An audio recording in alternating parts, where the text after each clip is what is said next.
Hello everybody, what's going on? My name is Sir Medieval and today we're going to be diving into some Astellia Online. Today we're going to be talking about the end game and a couple things you can do at the end game to kind of further your progression for your character, including things like of course the hunting grounds and the armor and weapon quests. If you did not know, you're actually able to get your legendary gear through questing. We're going to go ahead and dive into that right away. Let's go ahead and jump right into it without further ado.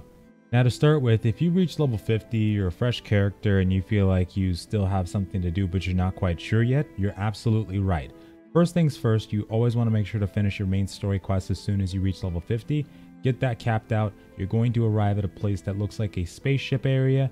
When you do reach the end of the quest line, you're also going to see a couple of stealth quests on the way. Definitely feel free to take those if you want. When you reach the place that allows you to get Grimoire, that's when you know you're at the right place. Now, one of those quests is going to spark something that allows you to do dungeons. It's going to request that you do all 3 different types of dungeons at endgame. Afterwards, when you do those quests, and that's the one you want to look for, it's going to ask you to kill a couple hundreds of mobs. The first one will kind of go into taking down about 300 total, and they're all going to be spread out over the region of Astellia. Afterwards, you'll be able to unlock your legendary armor. Now, this armor is going to represent your individual class, and it will actually be in the form of your 3 different advanced classes, one for each type, and you'll be able to pick between them. When you finish with that quest, you're going to notice that it's not over. You've got more to do. And that's because you're right. It is actually going to give you another quest to kill about 600 different mobs total, or collection items rather. And this is something that you'll definitely want to do with the party. And this is where it gets important to become a part of a guild. These places are probably going to be packed. However, they won't be open world PvP, so you won't have to worry about getting ganked in them. You're able to do them at your own pace. There will be people doing this stuff in LFG. Hopefully, after we start talking about it a little more, you'll start seeing a lot more people in these places to look for groups and things of that nature. So be sure to jump on that. These hunting grounds can be accessed from the fortress inside of the Astellia map. You'll be able to see a teleporter specific for these hunting grounds, and that's exactly what we're going to talk about next. Now, the second thing to talk about is that the hunting grounds themselves are actually a really good place for you to earn currency to spend in the vendors. Now, these vendors can be found in the first starting area, Mayville, or whatever you want to call it. There's a specific vendor for each different type of token, and while you're in the hunting grounds, you actually can pick up daily and weekly quests to unlock these currencies.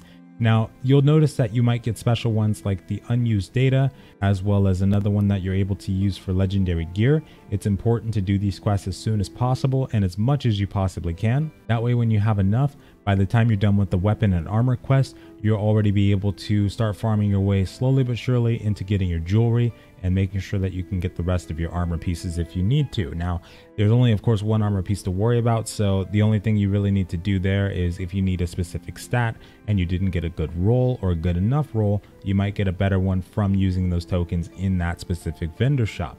So that's something to watch out for sure.